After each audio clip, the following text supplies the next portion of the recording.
But romanticized nostalgia is not the main reason that people cling so tenaciously, often even angrily, to what is essentially the adult version of Santa Claus, the Easter Bunny, and the Tooth Fairy. What primarily motivates them is fear, but it is not the lie itself that scares people. It is what the lie says about the world around us and how it really functions. For if NASA was able to pull off such an outrageous hoax before the entire world and then keep that lie in place for 4 decades, what does that say about the control of the information we receive? What does that say about the media and the scientific community and the educational community and all the other institutions we depend on to tell us the truth? What does that say about the very nature of the world we live in? This is what scares the hell out of people and prevents them from even considering the possibility that they could have been so thoroughly duped. It's not being lied to about the moon landings that people have a problem with. It is the realization that comes with that revelation. If they could lie about that, they could lie about anything. Dave McGowan, Wagging the Moon Doggy. Thank you, everyone, for allowing me to speak today on the phony moon landings and space fakery. Now, I've put out quite a few videos on the moon landings hoax and space fakery, presenting a myriad of proofs, evincing that we've been lied to about pretty much everything related to space. If you are on the fence, I hope that I may present enough evidence here today that you'll go out and conduct your own investigation. At the very least, I can maybe point you in the right direction. I find it interesting how our affinity with space has become so strong that I would dare say that people love space, and that love is so blinding that they will deliberately not face the obvious adultery taking place behind their backs. I don't understand the willfully blind person. Hey man, I have pictures proving that she's lying and cheating on you. I don't want to see that. Get away from me. She'd never do that. Our love is too strong. I can't compete with that level of indoctrinated space love. No one has ever been to space, but the media has molded humanity into a society of myopic space lovers who will defend space's honor to their dying breath. I guess it's pretty pathetic. Hopefully, we can break your love affair with space. It's not a question about how much proof we have evincing that Apollo missions in space are fake. The real question is whether you will look. Here is one of the earliest attempts at faking space. The flight was in 1962, and yes, this was passed off as legitimate footage. We already know that these high-altitude balloons are the closest that we're ever going to get to space. But I do find it interesting how we were supposedly taking astronauts into these craft as early as 1962. But this part is the best. Here's the so-called footage from space. Let's look at that one more time. you know there's some shill liar out there somewhere trying to defend this footage. It's refraction that made the star appear through the moon. And that's why the footage looks like it was taken from the Twilight Zone television show. Obviously, the level of fakery has gotten much better since the 1960s, but mistakes are still being made. The proof isn't what NASA got right. The proof is what NASA got wrong. Because if NASA faked any of it, then we rightfully should assume that NASA faked all of it. NASA is a criminal organization. Every one of its executives should be thrown in slave labor camps until they pay back all of the money they stole under false pretense from the American taxpayer. Let's begin with the laughable Apollo moon missions. I don't believe there's a single genuine person who has diligently looked into the moon landings hoax evidence and still believed in the Apollo missions. The moon landings are patently ridiculous. You just need to be able to set aside your indoctrination and spend some time researching it with a skeptical but open mind. For goodness sakes, the last time man was allegedly on the moon was December 14th, 1972. It has been nearly 47 years since man was supposedly on the moon using only 1960s technology, which astronaut Donald Pettit says NASA destroyed. That fact alone says they lied and shifts the burden of proof to NASA. There is no plausible excuse. NASA steals $59.7 million per day from the American taxpayer. They certainly have enough money to repeat what was already done back in 1969. Oh yeah, I forgot what Don Pettit said. That amazing technology was destroyed. Back in February 2001, there was a special on Fox that was called Conspiracy Theory, Did We Land on the Moon? I watched that show when it aired, and I thought the Fox show raised some excellent points. However, a couple years later, I came across a debunking article by Phil Plait on the website Bad Astronomy. This article is still cited as the creme de la creme of debunking articles. I read through it all and became convinced that there was an answer to all of those conspiracy allegations. At least that's what I hoped. At that time, Phil Plait was my hero. He saved me from the crazy moon landing conspiracy theorists. From that time, we saw many other so-called debunking experts rise up, like the Mythbusters, Snopes.com, Metabunk, Popular Science, and many more. I mean, who can doubt the sincerity of the Mythbusters, Jamie and Adam, right? Damn liars. But let me get back to my story. For several years, I was one of those pompous people who scoffed at moon landing deniers because I read that article from Phil Plait. Then one day, another lawyer recommended that I read a series of articles on the fossil fuel hoax written by a Dave McGowan. I actually don't know if you can still read those articles, but what McGowan wrote made absolute sense, that there is no such thing as a fossil fuel. It is an utter hoax. We could devote a whole conference to that subject. But then I changed my life forever, because I clicked on another article by Dave McGowan titled, Wagging the Moon Doggy. David tragically died a few years ago from cancer, but I hope his work will be remembered for 100 years. That is, if it can survive the coming internet purge. I highly recommend you read the entire Wagging the Moon Doggy series while you still can. And if you prefer, I have the full narration on my YouTube channel. You can ignore everything I say here, but please, go read the Wagging the Moon Doggy series because it is awesome. I'm going to cover many of the points made by David McGowan, but I can't compete with his humor. Even though he believed in space, McGowan was brilliant. But above all else, David introduced me to these two laughable Apollo photographs that destroyed the NASA moon landings forever for me. I certainly didn't see these photographs on Phil Plait's website or on the Mythbusters.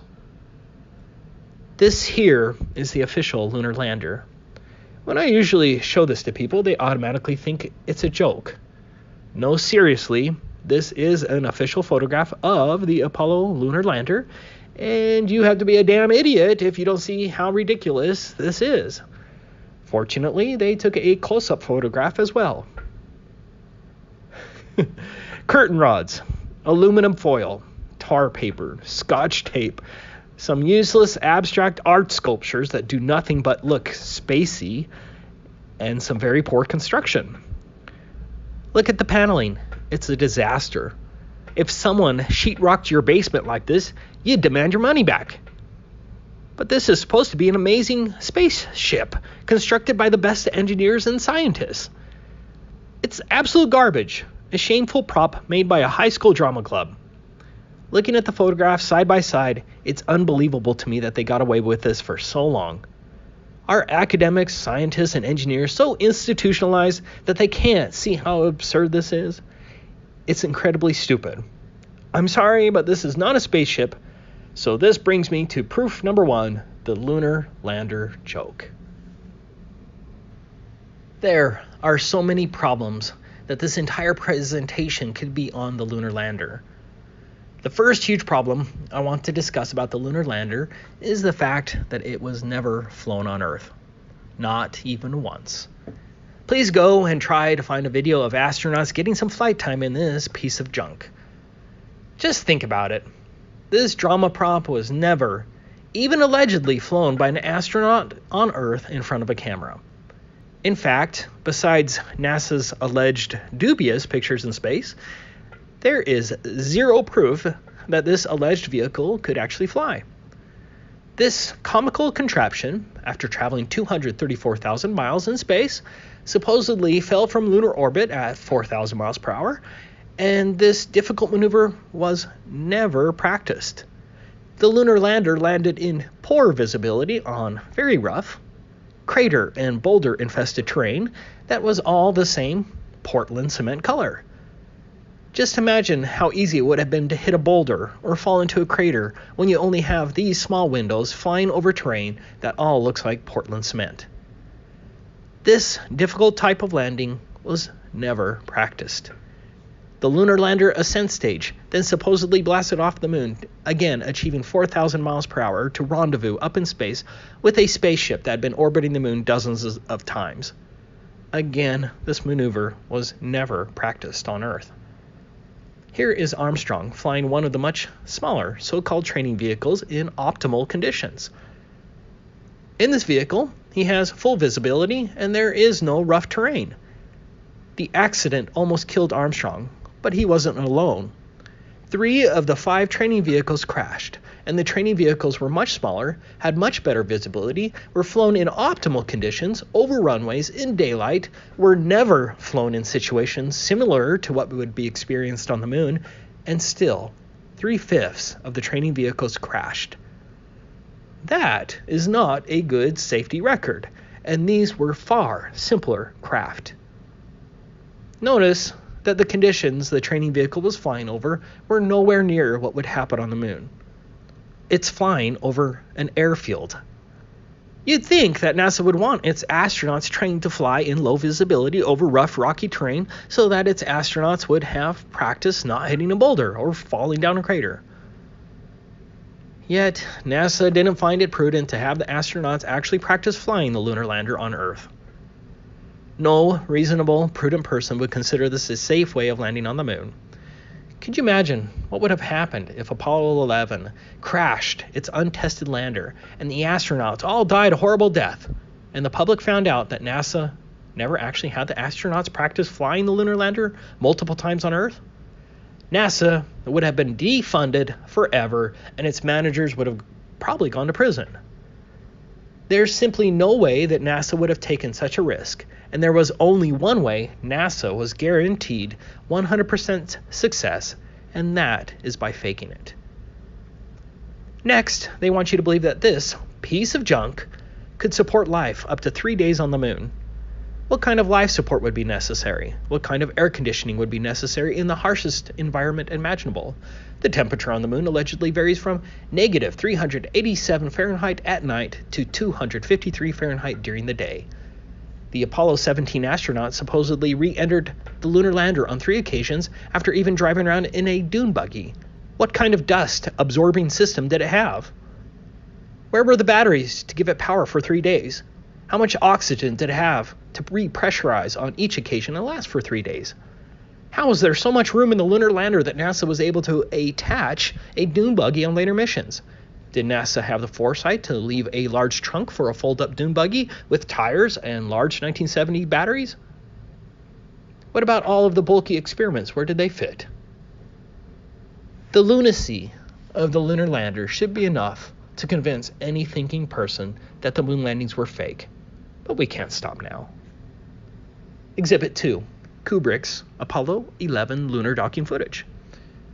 So, after the astronauts were able to play around on the moon up to 3 days, the astronauts had to hop back into the ascent stage of the lunar lander and blast off the moon and catch up with the command module that had been orbiting at 4,000 miles per hour up to 3 days.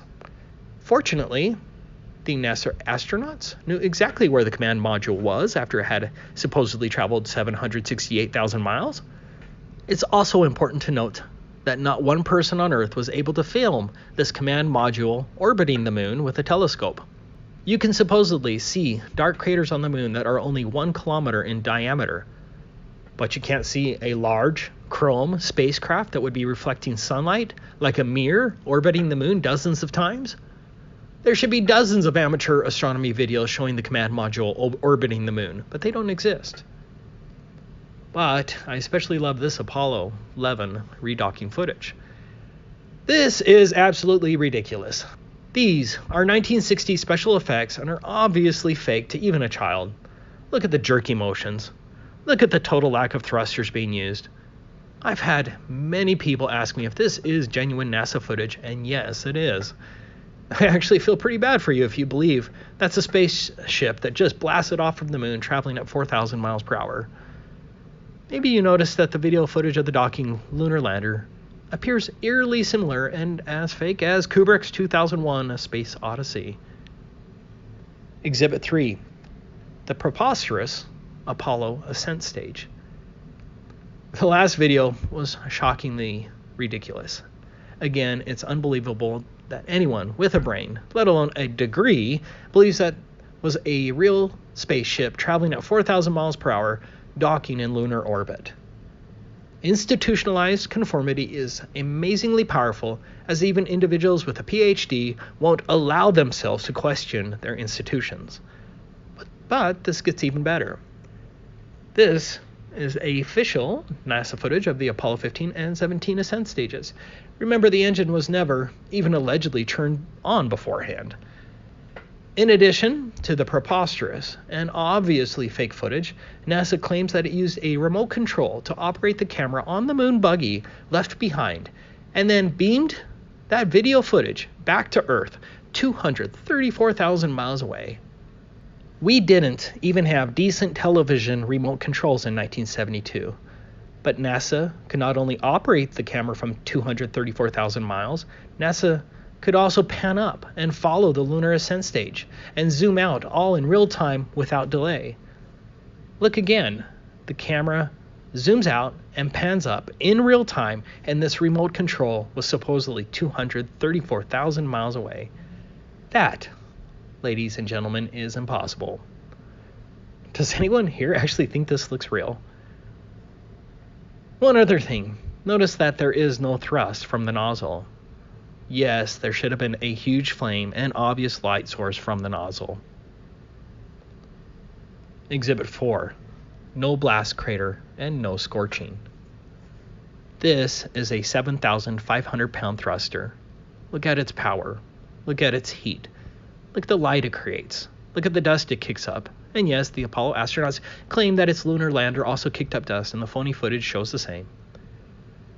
The Apollo lunar lander had a bigger thruster at 10,000 pounds.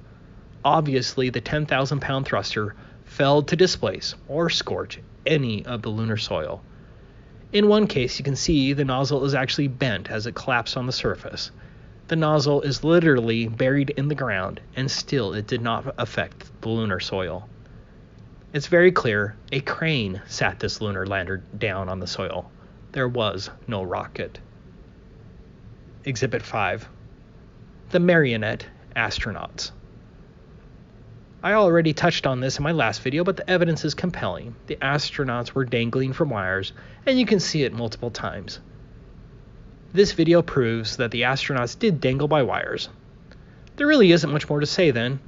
How in the world do you believe in this nonsense? Exhibit 6.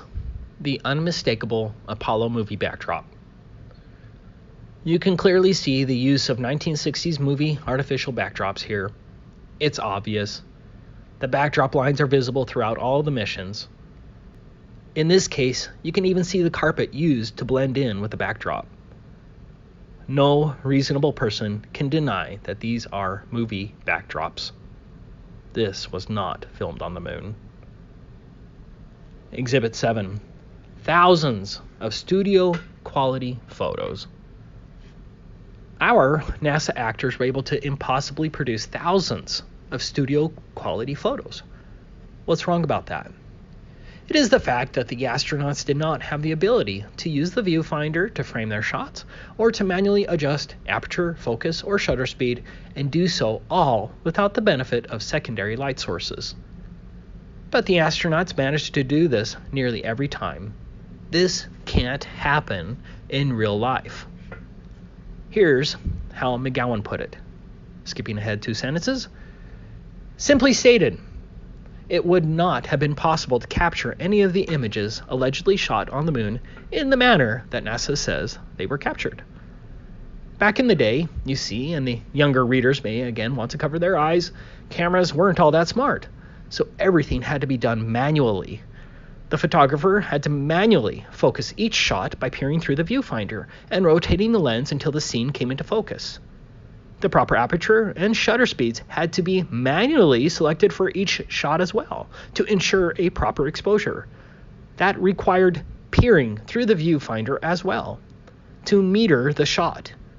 Finally, each shot had to be properly composed and framed, which obviously also required looking through the viewfinder. The problem for the astronauts is that the cameras were mounted to their chests, which made it impossible to see through the viewfinder to meter, frame, and focus the shots. Everything, therefore, was pretty much of a guess. Focusing would have been entirely guesswork, as would the framing of each shot.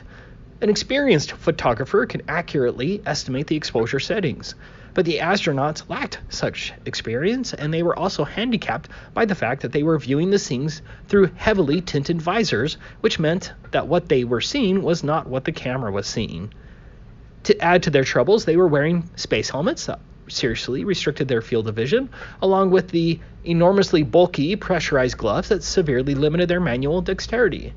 The odds then of getting even one of the three elements, exposure, focus, and framing, correct under those conditions on any given shot would have been exceedingly low. And yet, amazingly enough, on the overwhelming majority of the photos, they got all three right. The fact that NASA astronauts took 5,771 photos is another major issue as well. Here's how one commenter put it. NASA wants the world to believe that 5,771 photographs were taken in the combined time of 4,834 minutes over an alleged 6 missions. This equates to Apollo 11, one photo every 15 seconds, Apollo 12, one photo every 27 seconds, Apollo 14, one photo every 62 seconds, Apollo 15, one photo every 44 seconds, Apollo 16, one photo every 29 seconds, Apollo 17, one photo every 26 seconds. Given all the facts, was it possible for two men to take that many photos in so short a time? Any professional photographer will tell you it cannot be done. Virtually every photo was a different scene or in a different place, requiring travel. As much as 30 miles travel was required to reach some of the photo sites. Extra care had to be taken shooting some stereo pairs and panoramas. Each perfectly exposed and perfectly framed picture was taken on a chest-mounted camera without a viewfinder, using manual camera settings with no automatic metering, while wearing a bulky spacesuit and stiff, clumsy gloves. The agency wants the world to believe that 5,771 perfectly exposed and perfectly framed photographs were taken in 4,834 minutes. If nothing but photography had been done, such a feat is clearly impossible, made even more so by all the documented activities of the astronauts. Imagine 1.19 photos every minute that men were on the moon. That's one picture every 50 seconds. The secret NASA tried to hide has been discovered. The quantity of photos purporting to record the Apollo lunar EVAs could not have been taken on the moon in such an impossible time frame. Exhibit 8. The Liars Press Conference. One of NASA's biggest blunders in 1969 was the fact that it didn't hire very good actors. On August 12, 1969, Neil Armstrong, Michael Collins, and Buzz Aldrin attended their first major press conference. This is the first big conference of the Apollo 11 astronauts, and it was only 2 days after the astronauts were released from quarantine. Their faces tell it all. They are not happy with what they are doing. They look like they were being forced to tell a lie, and they showed no excitement that would accompany 3 men who walked on the moon. But the funniest part to me is when one of the reporters asked whether they could see stars while on the surface of the moon. Armstrong said that he couldn't recall seeing stars, and then Michael Collins added that he didn't remember seeing any. You can see Armstrong was bothered by Collins' answer. Collins' answer is hilarious because Michael Collins was never on the surface, and so he had no reason to answer the question. In addition, Michael Collins was the pilot of the command module, and he would have allegedly seen the most amazing show of stars on the dark side of the moon, better than any person that had lived up till that time. Michael Collins supposedly saw the dark side of the moon 27 times, and he doesn't remember seeing any stars. Exhibit 9. the ridiculous lunar rover. First, how in the world did NASA plan for a fold-up dune buggy to attach only on the later Apollo flights? The lunar rover was only used on Apollo 15, 16, and 17. Are we to believe that NASA left a big trunk for a fold-up dune buggy in the designs of the lunar lander? It had wheels, it had batteries, it had seats, a satellite dish, and other components in addition to the frame. That's not something that you fit in your luggage. Next, the fold-up dune buggy was on one side of the craft. Was it not a concern for NASA to test fly the lunar lander with extra weight on one side of the craft? Of course, NASA never thought it necessary to perform even one test flight. Next, there was no scientific purpose of the lunar rover other than it looked neat for the movie cameras. This is another instance where you need to apply some common sense. By introducing a moon buggy, which had no scientific purpose, NASA was taking the unreasonable and reckless risk that one of its astronauts would get injured, jostled, cause a malfunction in one of the packs, or break down. How easy would it have been for an astronaut to hit a rock and cause a part of his suit to malfunction, or for the astronaut to get thrown from the vehicle? What if the vehicle broke down after hitting a rock covered in dust? This wasn't a minor risk, as is clearly seen in the photographs. The astronauts had poor visibility and were cruising around in conditions like these, where even the smallest problem could kill the astronaut. There's simply no way that the reckless lunar rover would have happened. What's even more funny about the lunar rover is the fact that it really looks like it was just a remote-controlled car with an action figure. The astronaut never moves from his uncomfortable position. But even more damning is the fact that many times the rover didn't produce tracks, or produce tracks in strange ways. Here is a sampling of photographs of the strange and missing rover tracks.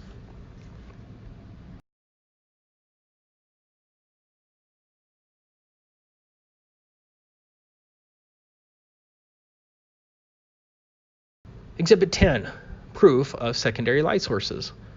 Of course, NASA could have easily filmed the Apollo movies with just one light source, but NASA needed those thousands of studio quality photos, and so NASA did use other light sources. Mythbusters tried to deceive its audience by busting this photograph by using a grainy, darkened version, and still failed to create the lighted astronaut as depicted in the demonstration. I changed out the darkened NASA photo used by Mythbusters and replaced it with the NASA original. Do you see the huge difference? Now, compare the original NASA photo with the Mythbusters version. Mythbusters certainly did not bust this argument whatsoever, and Mythbusters lied about it. But what's more telling is what Mythbusters ignored, and that's this photograph. This one photograph proves the entire Apollo mission's false, as it is 100% impossible for that astronaut to be lit up like that on the shaded side of the lunar lander without additional light sources. Exhibit 11, the tinfoil thin lander. According to McGowan, another curious fact that first on the moon made note of was that, according to Harold Loden, Apollo 11 mission controller, the skin on the crew cabin of the lunar module was very thin, and that was all done because of weight savings. Another talking head added that if you really took your finger and poked hard at it, you could poke right through the outer skin of the spacecraft. It was about the thickness of 2 layers of aluminum foil. Project manager Thomas Kelly concurred, noting that the aluminum alloy skin of the crew compartment was about 12 1/1000ths of an inch thick. That's equivalent to about 3 layers of Reynolds wrap that you would use in your kitchen. Astronaut Lavelle stated, "Whenever I saw a model of the lunar module, it had these rigid sides, and it really looked strong. Turns out that external portions of the lunar module are made up of mylar and cellophane, and it's put together with scotch tape and staples. We'd had to have pads on the floor, because if you dropped a screwdriver, it would go right through the floor." And astronauts lived in this for days with multiple repressurizations, and merely dropping a screwdriver would kill them. As pointed out by David McGowan, the lunar lander actually failed the Grumman pressure test, which blew out a window, and no one seemed to care, as no design changes were ever made. Come on. Exhibit 12, the inverse square law of light. I think it was maybe Jeranism or Globebusters or both who first mentioned this, but this is a terrific proof of the fake moon landings, and it deals with how much illumination there would have been on the lunar surface according to the heliocentric model. The inverse square law describes the intensity of light at different distances from a light source. Every light source is different, but the intensity changes in the same way, meaning this is a law for all light sources. The intensity of light is inversely proportional to the square of the distance. This means that as the distance from a light source increases, the intensity of light is equal to a value multiplied by 1 divided by d squared. Here are the simple equations.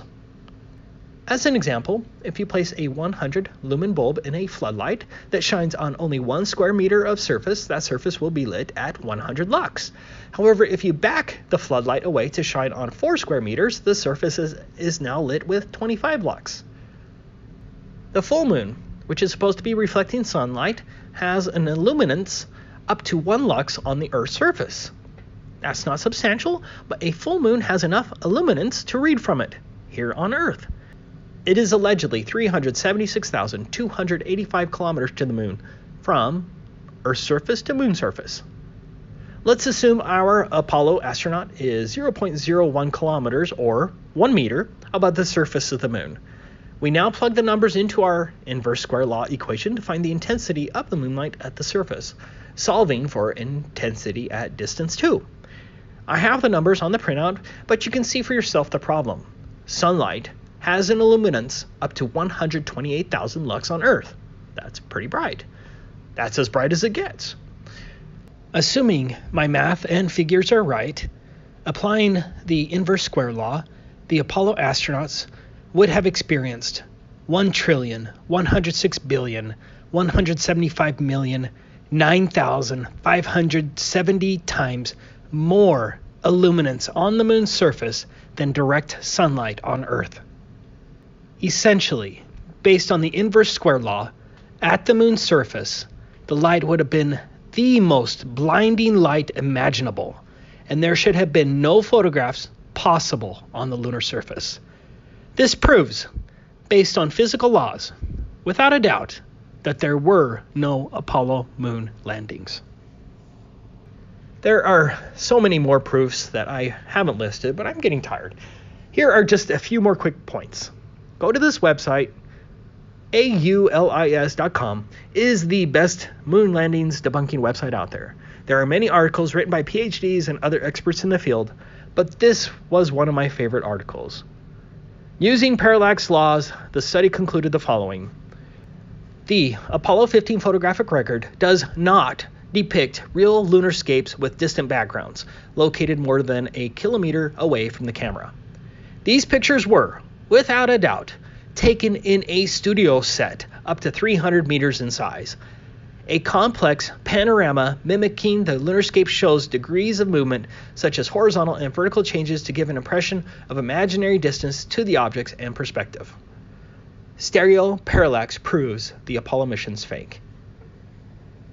One of the most common objections to the fake moon landings argument is that NASA has hundreds of supposed moon rocks.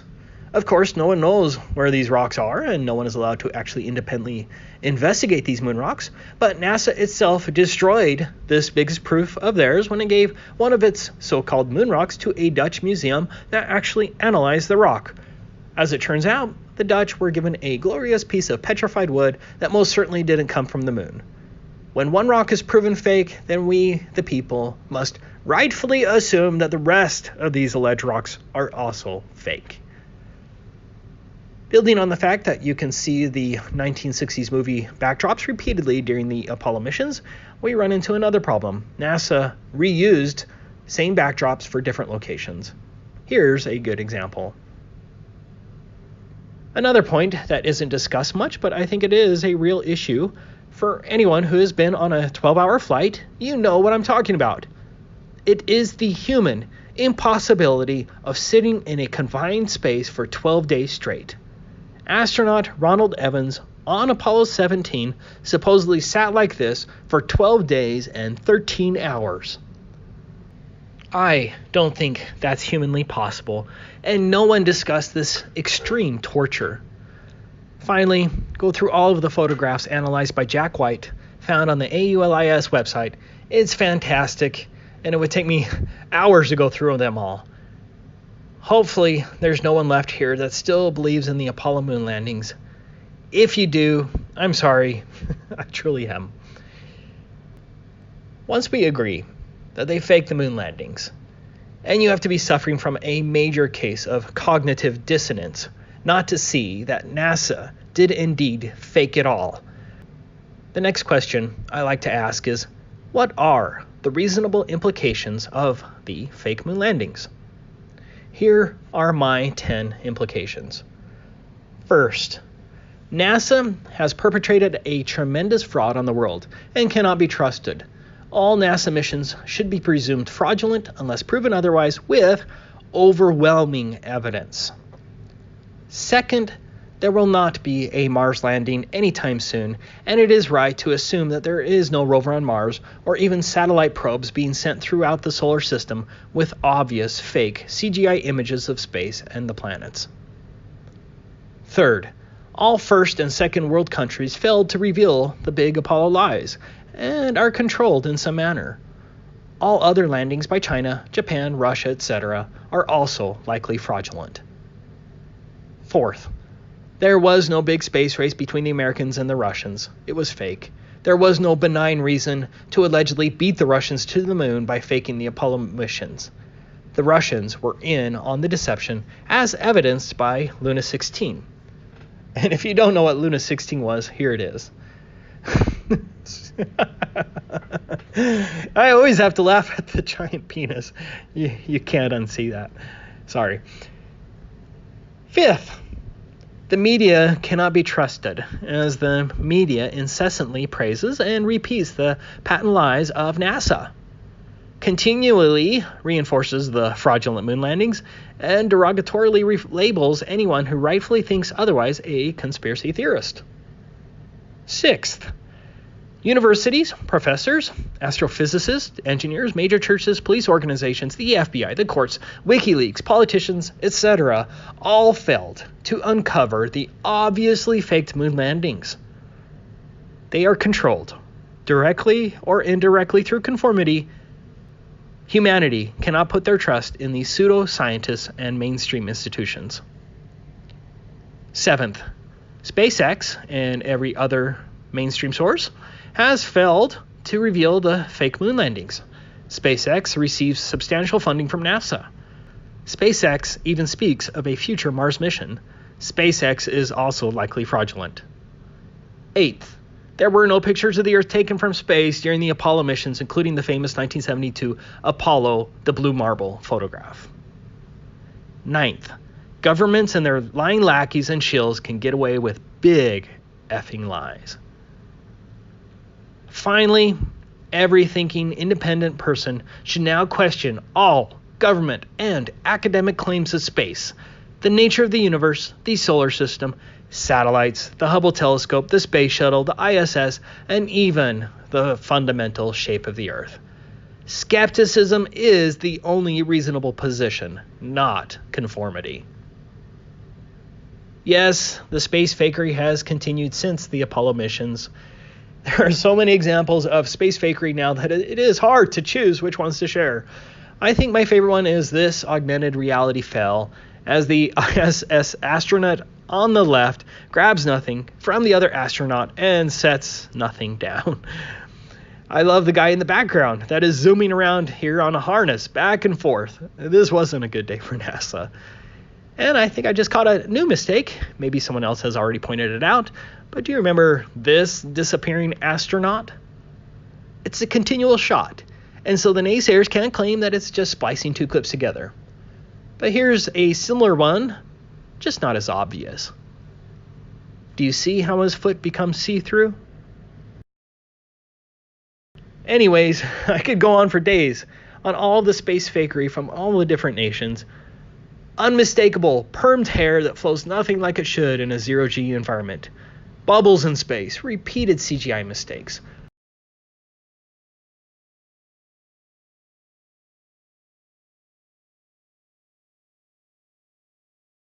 obvious use of harnesses and wire fails, evident use of blue screen technology, the reckless playing with water, the fact that the ISS was never assembled on the ground for extensive testing before it went into space, the impossible longevity of the valves and seals in space, a mistaken reflection of a cameraman off of a cosmonaut's visor, etc. But in the end, it really depends on whether you will allow yourself to investigate the matter. The bottom line is, if they can lie about the Apollo moon missions, the Columbia mission, satellites, ISS, or space, then they could lie about everything. Thank you again for allowing me to speak today, and I especially want to thank Adi Roos for organizing this spectacular event. This has been wonderful. I hope that we can all meet again someday. Thank you very much.